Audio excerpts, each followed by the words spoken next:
is the same color as Thomas and the same size as James.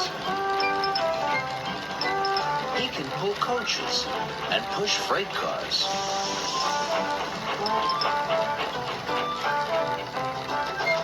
And he often works as a back engine. But Edward is old and not as strong as the other engines. So sometimes Edward feels left out.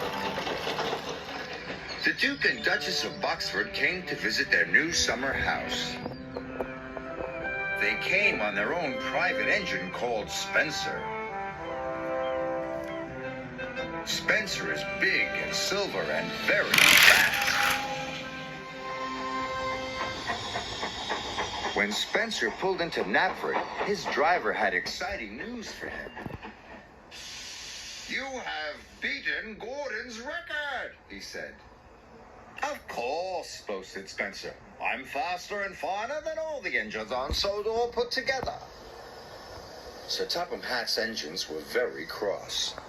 "Spencer's just a big silver show-off," sniffed Gordon, and everyone agreed. Sir Topham Hatt spoke to the engines.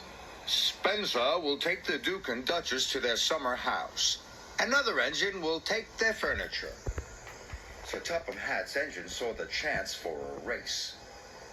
"Please, sir," said Thomas, Percy, Gordon, and James all together. "May I go?" "You all have other work to do," boomed Sir Topham Hatt. "Edward will take the furniture." James and Gordon groaned. "Fancy sending a back engine to do an express engine's job," sniffed Gordon. "He'll lose the race and let the whole railway down," said James. Thomas and Percy were cross. Edward was their friend.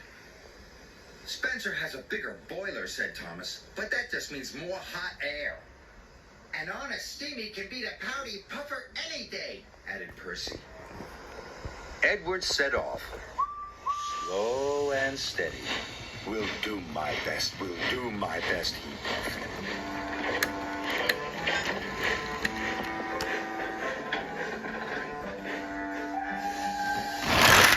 Spencer set off and quickly passed Edward.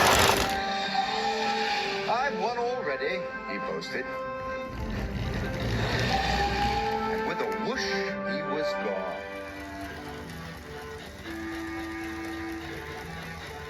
Edward came to the bottom of a steep hill. The freight was heavy and he felt very tired.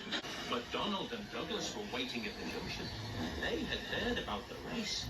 "Hooray for Edward!" cried Donald. "He's a first-rate engine!" Added Douglas. This made Edward feel much better. He huffed and he puffed and was soon at the top. He could see Spencer in the distance and chased him at once. Edward raced down the hill. Spencer stopped at Wellsworth Station. The Duke and Duchess wanted to buy some tea and cakes from the refreshment lady. Edward teetered into view. "Hurry, old boy," laughed Spencer. "Can't have you finishing too far behind me."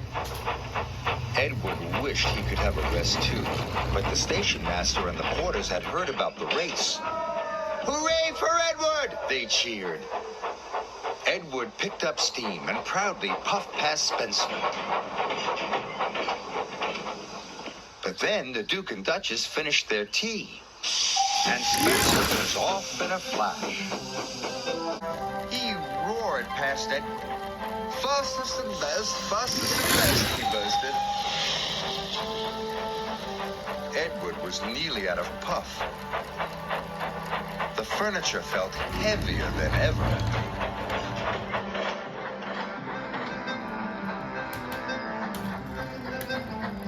Up ahead, Spencer had to stop. The Duke wanted to take some photographs of the countryside. The Duke set up his camera. Spencer closed his eyes. "Nothing to worry about," he said lazily.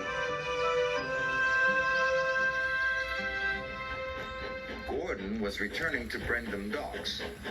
He passed Spencer and knew Edward must be losing the race. Edward is a waste of steam, he sniffed.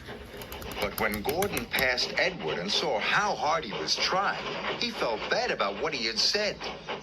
Well done, Edward, he called. You are a credit to the railway. Edward was so happy his boiler tinkled. He found puff he never knew he had. The Duke and Duchess had finished taking photographs and were back on board. Time to go, Said Spencer's driver and rang the bell. But nothing happened. Spencer was dreaming of victory. He didn't hear the bell. And he didn't hear Edward puffing past him. Spencer's driver rang the bell again. When Spencer finally opened his eyes, he could see Edward heading towards the summer house. Nearly there, he gasped. Spencer took off as fast as he could. But as he reached the siding, his driver ordered him to slow down. "These are old tracks and you are a very heavy engine," he said. "You must go slowly." Spencer had no choice. He had to slow down. And he trundled slowly down the siding. With every click and every clack, he knew he had lost the race. Edward puffed toward the summer house.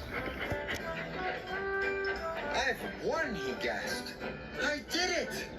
Edward felt like a really useful engine. "Hooray! I've won!" he cheered loudly. Edward felt like the pride of the Sodor Railway, and he was right.